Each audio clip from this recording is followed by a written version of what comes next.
Thank you everyone for coming to today's information session on the new battery activities in the Peak Demand Reduction Scheme, or the PDRS as we refer to it. My name is Sarah Balmano and I'm one of the directors in IPART looking after this scheme. I look after the operational aspects of regulating the scheme. Before we go any further though, I'm joining this meeting from the lands of the Bidjigal, the traditional custodians of these lush green lands in southwest Sydney. This country has always been a place of teaching, learning and knowledge sharing, and that continues today. I recognise the enduring connection of Aboriginal and Torres Strait Islander peoples to country. I pay my respects to elders past and present and extend that respect to all Aboriginal and Torres Strait Islander peoples joining us today. The presentations in this morning's session will last for about half an hour. We will then have some time to respond to your questions. As you hopefully already know, we will only be discussing the new battery activities today and some of the changes to the existing battery activities that came from the recent PDRS rule change. We will not be covering the changes to the air conditioning activities in the energy savings scheme.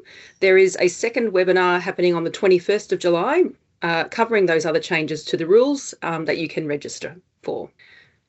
We really appreciate all the questions and feedback you provided in the webinar registration forms. It has really helped shape the focus of today's session. We have presenters from IPART and the New South Wales Building Commission to discuss the new activities, but will not be covering policy or scheme design matters, which are the remit of the Department of Climate Change, Energy, the Environment and Water, or DQ.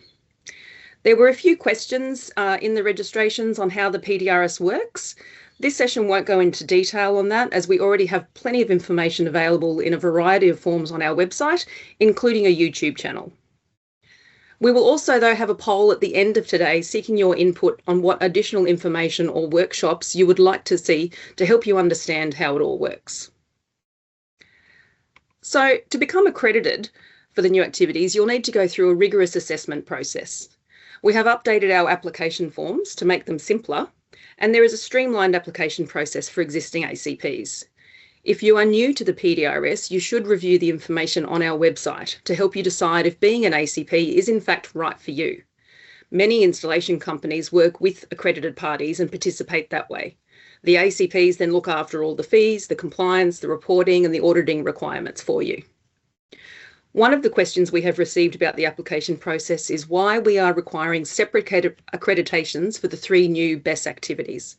This is because we have assessed the risks associated with each of these new activities, and they vary because they're different size batteries and different parts of the community where they're being installed. As such, we expect that the different activities may result in different accreditation conditions for ACPs, such as certificate creation limits and audit requirements. I will now hand over to my colleague Lisa Holm, who will run you through the key elements of the PDRS rule change. Hi everyone. So I'm going to talk to you today about changes to the scheme rules that took effect on the 1st of July. Changes to existing activities apply from that date, and I'll take you through changes to the PDRS BESS1 battery installation and BESS2 VPP activities today. There are also changes to air conditioners and other activities that we'll cover in our webinar next week. 3 new battery activities have also been introduced, which will commence on the 1st of September. We'll talk more about those today. Incentives for 2 of these activities, BESS3 and BESS4, can be stacked with cheaper home batteries program incentives where they meet the eligibility criteria. It's important to understand that the changes to the rules apply by implementation date, not certificate registration date. This means the new rule applies to all implementations with an implementation date on or after the 1st of July. Where the implementation date is before the 1st of July, the previous rule applies. We had a question in the registrations on whether front-of-meter batteries are eligible, so I'd like to clarify that it's only behind-the-meter battery energy storage systems that are eligible for PDRS incentives. That is, batteries on the customer side, not in front of the meter. So, eligibility requirements for BESS1, which involves installing a battery in residential and small business sites, have changed. The activity can now be delivered through approved exempt energy programs and government-owned and managed sites. This means that ACPs need to be involved in an exempt energy program or working with government to create PERCs. We have a new web page that lists approved exempt energy programs on our website, and we'll keep that updated when other programs are approved. For now, the Home Energy Saver Discounts program is the only approved EEP.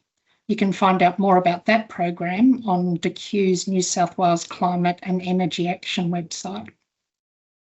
BESS1 incentives can now be stacked with Commonwealth Home Battery Program incentives where they're eligible under that program, and additional solar PV information is now required when registering certificates.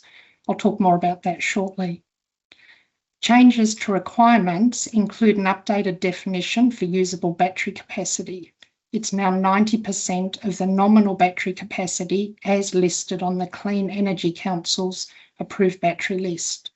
So ACPs need to make sure that batteries meet the eligibility requirements and that they're doing the calculations correctly. Warranty and throughput requirements have also been simplified, and the DER registration requirement has been removed. So, on to TESA changes. For BESS1, PERCI registrations in our online system TESA are now allowed where the implementation date is on or after the 1st of July. You'll need to use the updated PDRS examples template when registering certificates and also when submitting monthly implementation data. Those monthly reporting requirements for BESS1 and BESS2 will also apply for the 3 new battery activities. You'll need to populate extra fields for requirements in the rule when uploading your data. That is, whether solar PV is connected, existing, new and total solar PV capacity and inverter capacity if a PV system is connected, and whether the implementation was at a government-owned and managed site or delivered under an EEP. Where an implementation was delivered under an EEP, you'll be expected to nominate the program. So for the moment, that would only be the Home Energy Saver Discounts program. Changes to that VPP activity BESS2 include removing the requirement for solar PV, and batteries up to 50 kilowatt hours are now eligible, but the incentive is still capped at 28 kilowatt hours. That capacity calculation now includes that cap, and warranty requirements have been simplified. We had some questions about which products are eligible.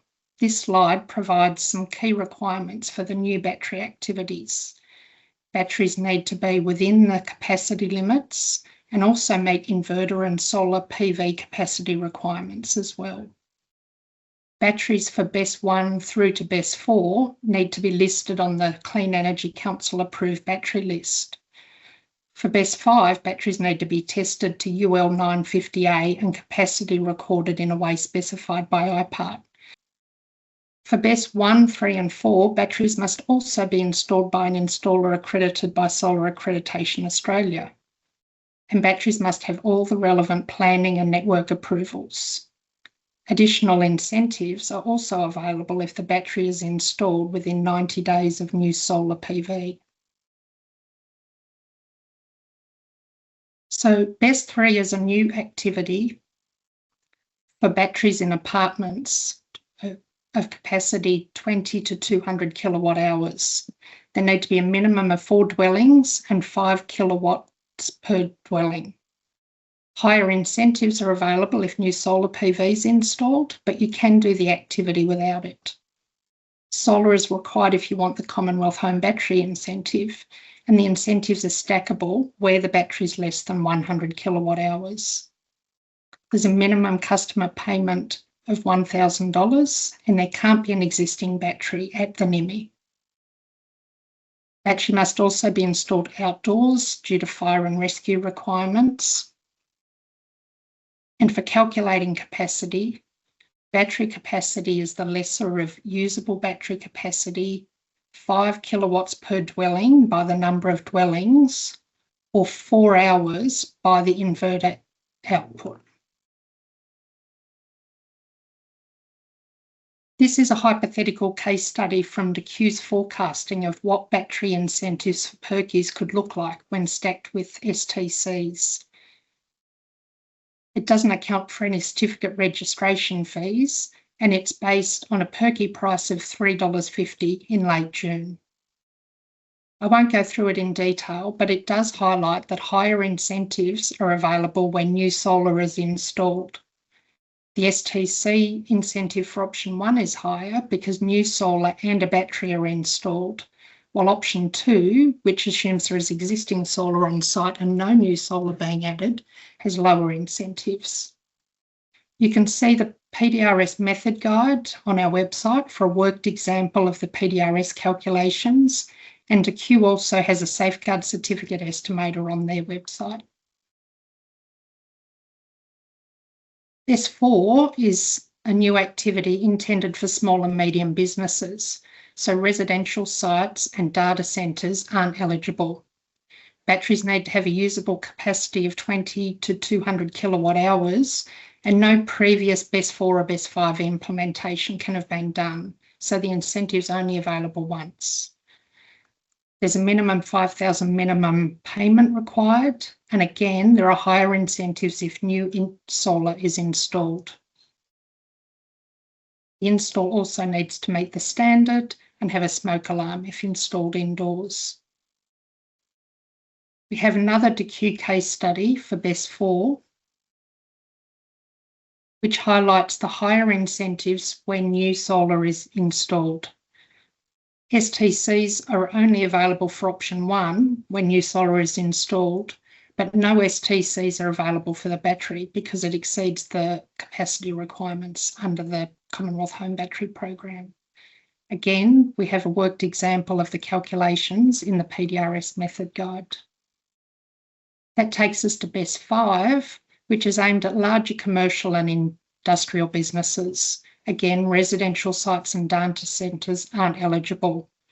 Batteries need to have a usable battery capacity of 200 kilowatts up to 30 megawatt hours, and capacity is recorded in a way specified by IPART. The incentive is available only once, and it's capped at 10 megawatt hours. Again, there are higher incentives if new solar is installed. And sizing requirements around the battery, inverter and solar PV apply, as I mentioned earlier. For BESS5, the battery needs to be installed by a suitably licensed person, and there are no minimum payment requirements. We have another DEQ case study for BESS5, again showing the bigger PDRS incentives are available where solar is installed. But BESS5 batteries aren't eligible for STCs, they're too big. Okay, so we had some questions at registration I'd just like to cover off. People asked, how do the calculations work? As I mentioned, you can see our PDRS method guide on our website for worked examples and DEQ safeguard certificate estimator. We were also asked, what is the rebate? The PDRS isn't a rebate scheme. The incentive is calculated based on PERC price and the number of PERCs created. You can see more about how the PDRS works on our website. People were interested in how pricing works. We don't set the prices. The PDRS is a market-based scheme and prices fluctuate with market conditions. Again, you can find out more on our website. People also wanted to understand available products. So for BESS1 through to BESS4, batteries must be listed on the Clean Energy Council approved battery list. And for BESS5, they need to be tested in accordance with UL 9540A and meet other PDRS rule requirements. We also had questions about when you can start being nominated for projects.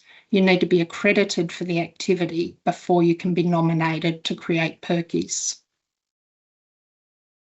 And now I'll introduce our Compliance Director, Paul Peterson, who'll provide a compliance update and talk about evidence requirements. Thanks, Lisa. This is a quick update on what's happening with compliance in the scheme. We're strengthening our data and intelligence so that we have better oversight of what's been happening in the schemes. And we're also expanding our inspection and investigation capabilities. We want ACPs to be able to accurately report their implementations, and we're encouraging you to get on top of what's happening and ensure that you have direct and effective relationships with all your representatives. So that includes the installers and marketers. You need to control what evidence is provided for the purpose of the schemes, and you need to be aware that we exchange information with other regulators, including the Building Commission and the Clean Energy Regulator. So we're seeking evidence that's relevant to each activity, auditable, and not burdensome. And in turn, you should ensure that the evidence that you provide is sufficient, relevant, and not burdensome to the auditors and the audit process. Providing excessive or irrelevant photos or documents can mislead by obscuring relevant information, and you should be aware that it's an offence to mislead the scheme administrator. We'd particularly like to hear your feedback on the new activities. And also a reminder for those of you who are still targeting VPPs through BESS2, you need to evidence that a contract between the capacity holder and the DRA provides demand response for capacity for at least 12 months. So an open-ended contract without a minimum term won't meet that requirement. Now I'd like to introduce Bruce Blacker from the New South Wales Building Commission. Bruce is the Manager, Compliance, Electrical Inspections. Over to you, Bruce. Thank you. Good morning, everybody. Okay, yeah, the Building Commission New South Wales looks after the inspections of electrical installations, and one of our main focus areas is actually battery installations. On this slide here, you can see that over the last financial year, we carried out almost 1,700 inspections of batteries, with only a compliant rate of 22%, which is very poor and is actually quite concerning. So out of that, we've issued 1,315 written directions to installers for work to be rectified. We've issued 85 penalty infringement notices. That's for work that we consider is got a major safety issue. And the average fine for those penalty notices is $1,000. And that only includes what we carry out for our inspections. There are also penalty notices issued for other parts of non-compliances against licensing and other requirements that we find. Next slide, please. When we look at our battery inspections, what we like to see is a nice, neat inspection. Here's a quick photograph of a compliant inspection, apart from probably the labelling. As you can see, it's got bollards in place to protect it against damage, vehicle impact, or it could be damage from other requirements, because one of the requirements of the installation is the setting up and the undertaking of a risk assessment to ensure that the batteries have been installed in a suitable location. Next slide, please. Again, here's a couple of photos of different battery installation arrangements with meeting various requirements. The one on the left-hand side, you can see they've actually put covers over to protect the batteries from direct sunlight and to help protect the system and ensure people can't access them. And on the right-hand side, we've got a multiple battery arrangement that's been set up, including all the switches, labelling, etc. So this is what we like to see. As installations, unfortunately a lot, we don't get to see it quite that way. Next slide, please. As you can see here, they've come along, they've worked out they need to have a bollard, but they've tried to just put any sort of bollard in place, obviously not giving the suitable protection that is required to meet the standard and to actually protect the battery system from any damage. Next slide. This particular one shows a number of non-compliances. First of all, you can probably note, if you can see clearly, the bollards actually aren't bolted into the ground, they're just sat there, sort of not protecting anything. Also, labelling is a major issue. One of the major non-compliances we have had, although battery systems have been getting installed for a number of years now, is the labelling of the systems, where the labels are to be installed and the type of labelling required. On this particular battery system, all the labels are actually on the battery, and that is not in accordance with the requirements of the standard 5139. Most of the warning labels under the requirements of the standard need to be adjacent to the battery system and not actually located on the battery system itself. Next slide, please. The other area we find major non-compliances is in labelling of the switchboards. We consider that these are a safety issue. It's becoming very relevant throughout the system that we find that labelling is incorrect and misunderstood. So we've got main switches aren't correctly labelled. They're not easily distinguishable, so the customers, emergency services, etc., can't locate them quickly in an emergency that they need to, or be able to operate them correctly. And also connections aren't labelled correctly so that other electricians and people working on the switchboard understand what equipment is and what is connected. So what we're really looking for is that all the main switches are labelled correctly and that they're all grouped as there is a requirement, especially in the backup systems, and the correct RCD protection. That's a quick overview of what we do find. I hope you find that a little bit of information for you, and thank you very much. Okay, so that concludes our presentation, and I thank you all for attending.